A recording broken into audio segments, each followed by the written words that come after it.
This is a short lesson on fourth species counterpoint, a little illustration of how to do it. I've got my canis firmus here, and I'm going to write a counterpoint that has tied half notes above it.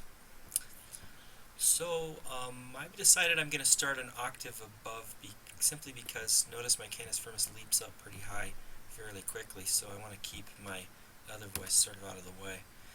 The first thing you actually have is a rest, a half note rest, that I'll put in my octave. Okay, and we're going to tie that across the bar line and then see what we have. Well, actually we have a fourth, which is dissonant, but it can resolve to become a 4-3 suspension, right? We set it up with a consonance, it becomes dissonant and resolves. So let's resolve it. Now I'm going to just tie that over. You should, if at all possible, always tie your notes over. There are some exceptions where you can't, and you can move to another half note. But let's tie all of ours over in this exercise. So let's see. Now I have a fifth on the downbeat. Okay, that's consonant. That's fine. They don't all have to be suspensions. But let's see if I can set up a suspension for the next downbeat. So my options would be, I could have a 4-3. Let's see if that works. So if I wanted to set up a 4-3, I would need a D, but that's not consonant, that's a seventh. I can't set up a suspension with a dissonant seventh. Okay, so that doesn't work. The 7-6 suspension, let's see, a seventh would be way up here. Now that's possible to leap up to the high G, the 10th, leap up a 6th to a 10th, and then resolve it down. Wait, suspend it over, then resolve it down. But that's a little too daring for me. So I'm going to set up something else that's consonant. I can set up a third here, the 6th becoming a third. So not as daring as that other option. Both consonants, there's no suspension there. Alright, now the other voice is moving down, and this is a perfect place to set up suspensions when the canis firmus is moving down, as we'll see.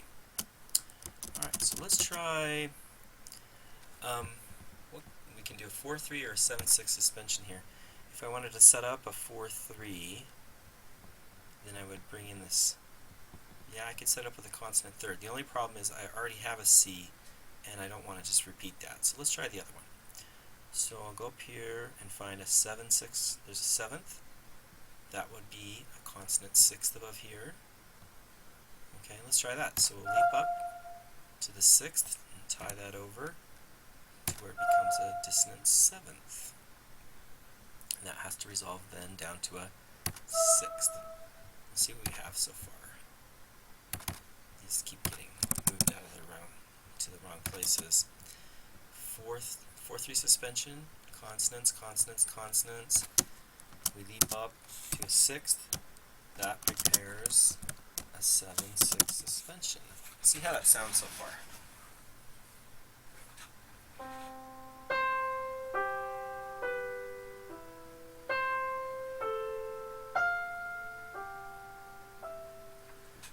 That's actually kind of nice.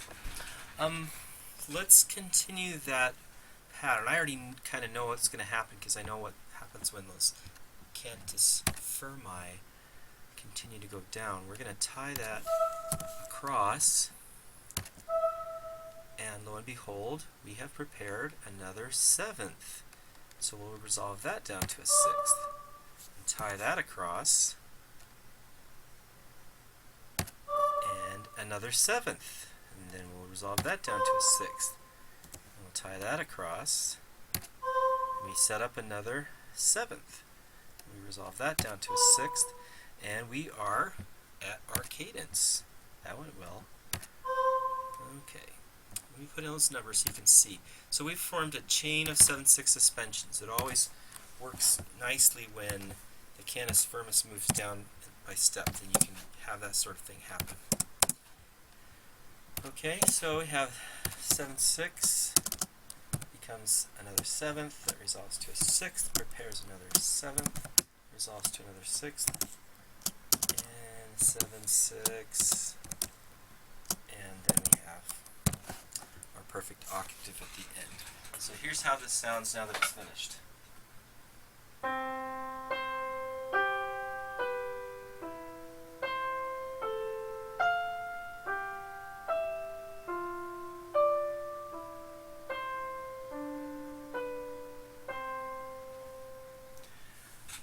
So we had a chain of 4 of these. That's probably as many as I would do in a row.